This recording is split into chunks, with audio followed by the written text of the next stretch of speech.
Welcome to quality education classes. आज हम लोग एक जेईई मेंस का प्रॉब्लम करने जा रहे हैं जो कि न्यूटन्स लॉज ऑफ मोशन से रिलेटेड है। तो अगर न्यूटन्स लॉज ऑफ मोशन में आपका फ्रिक्शन का पार्ट अगर कॉन्सेप्ट क्लियर है तो आप इस प्रॉब्लम को आसानी से सॉल्व कर सकते हैं। ये बेसिक क्वेश्चन है जो कि न्यूटन्स लॉज ऑफ मोशन का है। तो ये जेईई मेंस 2021 में आ चुका है। तो हम इस क्वेश्चन के थ्रू अपने कॉन्सेप्ट को बिल्ड करेंगे और प्रॉब्लम सॉल्विंग स्किल को इम्प्रूव करेंगे। तो आइए इस प्रॉब्लम को देखते हैं कैसे सॉल्व करेंगे। ठीक है, सबसे पहले हम की पॉइंट को हाईलाइट करना चाहते हैं। जब तक प्रॉब्लम में अगर आप लोग की पॉइंट को नहीं देखिएगा कि की पॉइंट है क्या, अगर की पॉइंट अगर आप पकड़ लेते हैं तो आपको प्रॉब्लम सॉल्व करना आसान हो जाता है। तो जितना जल्दी हो सके की पॉइंट को पकड़िए और आप बेसिक्स आप जितने अच्छे से आप जानते हैं, अगर आपका कॉन्सेप्ट बहुत अच्छा है, फिजिक्स मेनली बेसिक्स बहुत शानदार डिमांड करता है। अगर बेसिक बहुत अच्छा है तो आप प्रॉब्लम्स को हैंडल कर सकते हैं। केवल फार्मूला याद करने से फिजिक्स का प्रॉब्लम सॉल्व होना इतना आसान नहीं है। फार्मूला से 2-4 क्वेश्चन निकल सकता है, लेकिन इंटेलेक्चुअल, एनालिटिकल, थिंकिंग, लॉजिकल सब चीज़ डिमांड करता है फिजिक्स का प्रॉब्लम में। तो अगर फिजिक्स का प्रॉब्लम को हैंडल करना है तो आपको ये सब चीज़ धीरे धीरे कर करके आपको डेवलप करना पड़ेगा। सबसे पहले इस क्वेश्चन में देखिए क्या दिया है। Body of mass m is launched up on a rough incline plane making an angle 30 degree with the horizontal. यहाँ दो केस है। एक रफ इंक्लाइंड प्लेन है जो कि 30 डिग्री पर है और यहाँ से ब्लॉक को लॉन्च किया गया है। मान लीजिए यहाँ पर टॉप पोजीशन पर पहुंच गया ब्लॉक। सेकेंड कंडीशन एक और है जो कि आप देखिए यहाँ पर, अगर इस ब्लॉक को उस टॉप पोजीशन से अगर छोड़ दिया गया तो यहाँ पर फिर से वो पहुँच जाता है। ये दोनों जगह हमारा 30 डिग्री इंक्लिनेशन है। तो क्वेश्चन में क्या दिया हुआ है कि बॉडी का मास m है, मास m है। एक बार हमारा बॉडी डाउनवर्ड मूव करता है और एक बार बॉडी मेरा अपवर्ड मूव करता है। तो जब हम बॉडी को इंक्लाइन प्लेन के ऊपर जब ले जाते हैं तो इसको हम बोलते हैं टाइम ऑफ एसेंट। क्या बोलते हैं? यहाँ पर time of accent word use कर रहा है। इसको शॉर्ट फॉर्म में हम लोग TA लिख देंगे। क्या लिख देंगे? TA।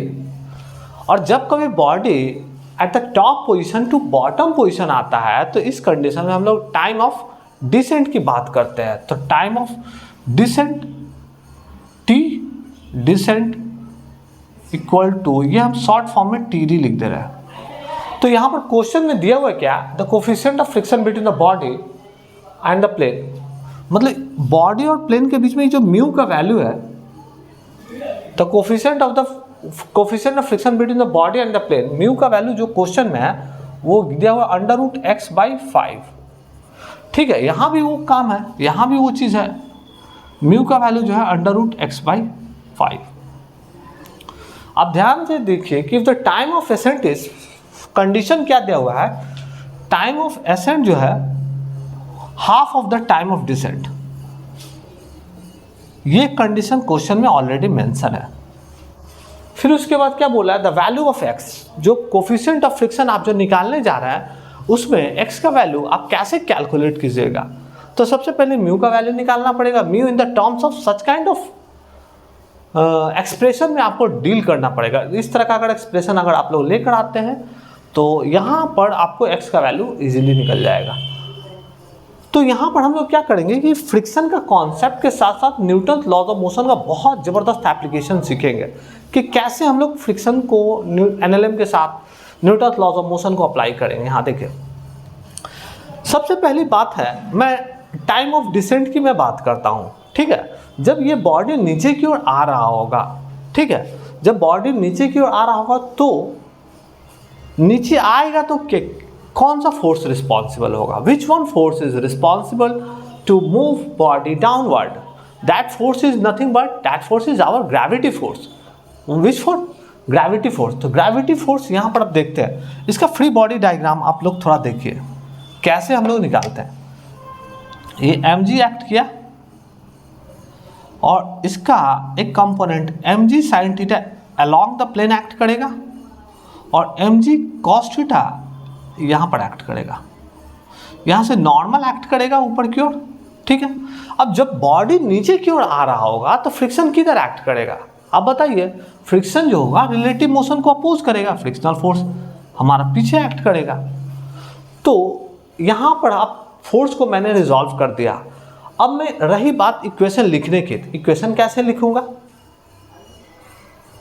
तो इक्वेशन लिखने के लिए रही बात, तो हम ये जो mg साइन थीटा डोमिनेंट होगा, mg साइन थीटा के कारण वो नीचे आएगा, minus frictional force equal to mass into acceleration. इस एक्सेलेरेशन को हम लोग बोल दे रहे हैं एक्सेलेरेशन इन डिसेंट। क्यों डिसेंट वर्ड यूज कर रहे हैं? क्योंकि हम लोग टॉप से बॉटम की तरफ आ रहे हैं, तो हम लोग क्या लिख दे रहे हैं? एडी लिख दे रहे हैं।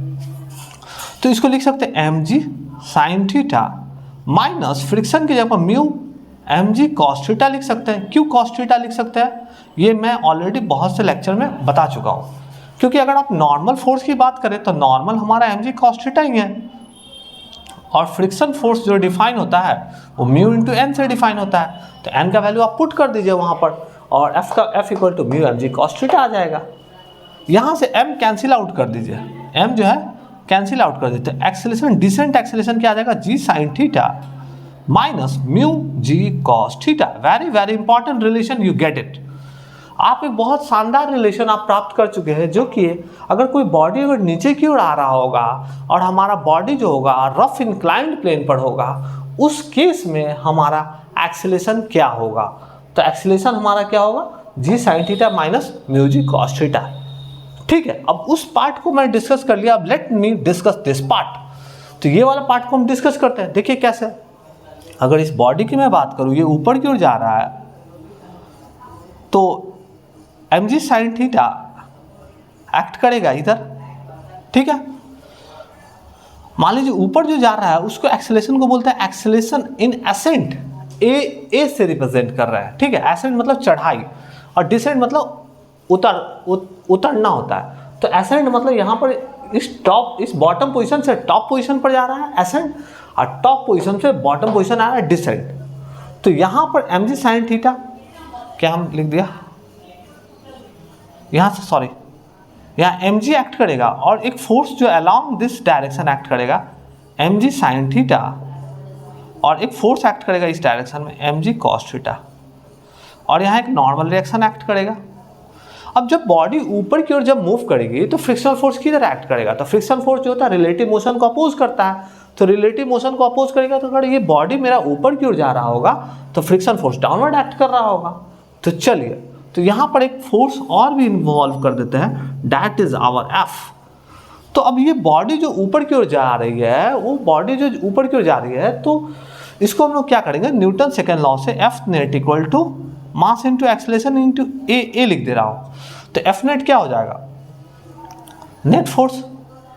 तो नेट फोर्स हमारा क्या हो जाएगा? mg साइन थीटा इसी डायरेक्शन में एक्ट कर रहा है, प्लस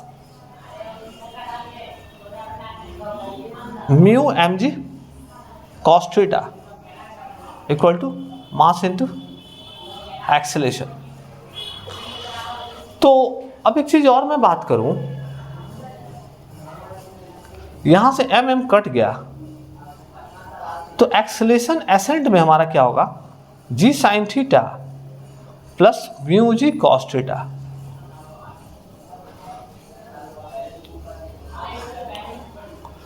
तो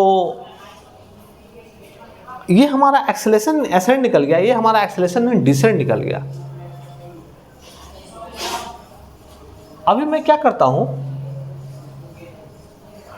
क्वेश्चन में दिया हुआ है कि अगर मैं यहाँ पर काइनेमेटिक इक्वेशन यूटिलाइज करता हूँ s equal to u t plus half a t square, तो इनिशियल वेलोसिटी जो है बॉडी को जब लॉन्च किया गया होगा उस टाइम में हम वेलोसिटी को हम जीरो कंसिडर करेंगे, और क्योंकि क्वेश्चन में गिवन है जब लॉन्च किया गया at that time body in rest, उसके बाद उसको लॉन्च किया गया, टॉप पोजीशन से छोड़ दिया गया, यहाँ से ऊपर की ओर भेज दिया गया।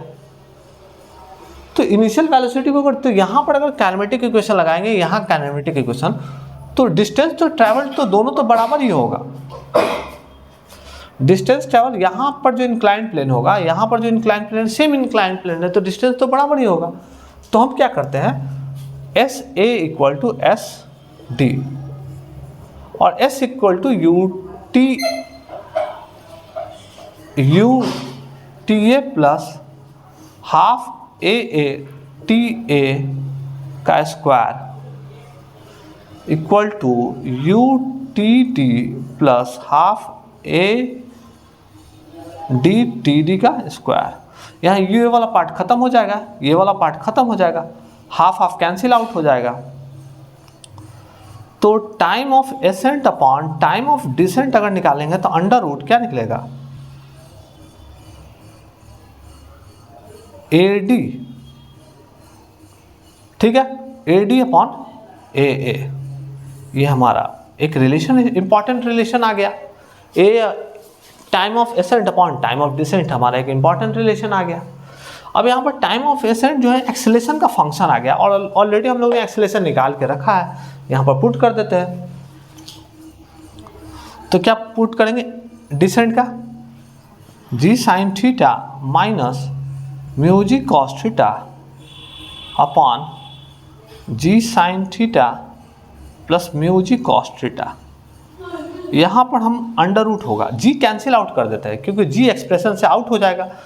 तो अभी क्या है, थीटा का वैल्यू क्वेश्चन में गिवन है, अगर मैं पुट कर देता हूँ तो क्या होगा, तो पुट कर दूंगा तो यहाँ देखिए साइन 30 का वैल्यू कितना होगा, साइन 30 1/2 माइनस कॉस 30 √3/2, नीचे क्या होगा 1 प्लस 1/2 प्लस √3/2। इसको सॉल्व कीजिएगा तो under root 1 minus √3 upon 1 plus √3 आएगा। ये time of ascent divided by time of descent का रेशियो आपको निकल गया। टाइम ऑफ एसेंट और टाइम ऑफ डिसेंट का रेशियो निकल गया। अभी मैं क्या करता हूँ, क्वेश्चन में दिया हुआ है कि यहाँ देखिए एक रिलेशन है, time of ascent upon time of descent equal to 1/2। तो इसको हम क्या कर देते हैं, 1/2 कर देते हैं। क्या कर देता है, टाइम ऑफ एसेंट इस रेशियो से time of ascent upon time of descent equal to 1/2। तो यहाँ से 1/2 equal to under root 1 minus, यहाँ पर देखो म्यू एक टर्म था जो कि छूट गया, म्यू, ये नीचे भी एक म्यू है, ठीक है। तो 1 minus √3 mu upon 1 plus √3 mu. दोनों साइड स्क्वायर कर देते हैं, स्क्वायरिंग ऑन बोथ साइड। तो क्या हो जाएगा 1/4 इक्वल टू कितना हो जाएगा 1 minus √3 mu upon 1 plus √3 mu. अब यहां पर हम लोग क्या करना है, म्यू का वैल्यू निकालना है। कैसे निकालेंगे, तो इसको सॉल्व कीजिए। मैं लिटिल बिट थोड़ा इरेज कर देता हूँ, जगह नहीं है, फिर भी अच्छा देखता हूँ। यहाँ पर सॉल्व कीजिएगा तो 1 plus √3 mu equal to 4 minus 4 √3 mu. तो 4 √3 इधर √3 से ऐड हो जाएगा तो कितना हो जाएगा 5 √3 म्यू इक्वल टू, इधर ये चला जाएगा तो कितना हो जाएगा, ये वाला पार्ट को अगर इधर लाएंगे तो माइनस 4 √3, अगर इधर आएगा तो √3 म्यू से ऐड होकर 5 √3, ये 1 इधर चला जाएगा तो 3, तो म्यू इक्वल टू 3/5 √3। आप एक चीज़ और समझ सकते हैं, √3 है और 3 है तो ऊपर क्या हो जाएगा, √3 हो जाएगा, क्या कट जाएगा, नीचे 5 रह जाएगा, तो √3/म्यू। तो √3/म्यू मतलब कि यहाँ पर अगर मैं √3/5, तो 5 तो यहाँ भी एक्सप्रेशन में है और रूट के अंदर में 3 है, तो यहाँ पर x का वैल्यू क्या हो जाएगा 3। ये वेरी वेरी इंपॉर्टेंट रिजल्ट आपको आ गया, वेरी वेरी इंपॉर्टेंट रिजल्ट आपको आ गया। तो फिर से मैं इस क्वेश्चन को रिकैप कर देता हूँ लिटिल बिट, ताकि आप आराम से समझ सके प्रॉब्लम को। तो सबसे पहले क्वेश्चन में दिया हुआ क्या कि एक इंक्लाइन बॉडी है, इंक्लाइन प्लेन है, उस पर क्या है, एक बॉडी को अप भेजा गया है, उसी सेम इंक्लाइन पर बॉडी को ऊपर से छोड़ दिया गया है। तो दो कंडीशन है और दोनों कंडीशन में टाइम ऑफ एसेंट और टाइम ऑफ डिसेंट जो है उसका रेशियो 1/2 दे रखा है। तो मैंने क्या किया है कि दोनों कॉन्सेप्ट को 1 by 1 यूटिलाइज किया। यहाँ पर मैंने बॉडी को टॉप से बॉटम छोड़ा तो टाइम ऑफ डिसेंट यूज़ किया हूँ यहाँ पर, कितना समय लगेगा ऊपर से नीचे आने में, उसको TD। तो यहाँ पर मैंने क्या किया कि न्यूटन सेकंड लॉ का यूज़ किया। ये बॉडी जब नीचे की ओर आ रही है तो mg sin थीटा रिस्पॉन्सिबल है, minus friction equal to mass into acceleration. वहाँ से मैंने क्या निकाल दिया, डिसेंट में हमारा बॉडी अगर नीचे आ रहा है तो क्या उसका एक्सेलरेशन होगा। जब बॉडी को ऊपर भेजा जा रहा है तो उस केस में हमारा mg sin theta downward act कर रहा होगा, फ्रिक्शन भी डाउनवर्ड ही एक्ट कर रहा होगा, क्योंकि फ्रिक्शन जो होता है रिलेटिव मोशन को अपोज करता है। उस केस में हम लोग न्यूटन सेकंड लॉ फिर से लगाएंगे, F not equal to mass into acceleration. A मतलब कहने का मतलब कि एक्सेलरेशन, एसेंट एक्सेलरेशन मतलब जो ऊपर की ओर जा रहा है तो बॉडी को ए से रिप्रेजेंट कर रहा है। उस केस में मैंने क्या किया, न्यूटन सेकंड लॉ लगाया और सॉल्व करने के बाद ए का वैल्यू आ गया।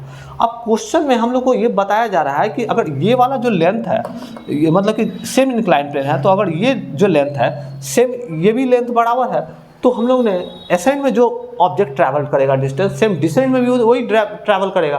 तो s equal to u t plus half a t square लगा दिया और यहाँ से इनिशियल वेलोसिटी 0 कर दिया, क्योंकि बॉडी को लॉन्च किया गया है तो उस टाइम में वो रेस्ट में होगा। फिर उसके बाद हम लोग ने क्या किया कि हाफ हाफ कैंसिल आउट हो गया और यहाँ पर मैंने time of ascent upon time of descent में अंडर रूट में एक रिलेशन निकाल लिया। और जब एक्सेलरेशन इन डिसेंट निकाल चुके हैं, एक्सेलरेशन इन एसेंट निकाल चुके हैं, उसको मैंने यहाँ पुट कर दिया। पुट करने के बाद यहाँ पर साइन थीटा का वैल्यू ऑलरेडी क्वेश्चन में दिया हुआ था 30 डिग्री।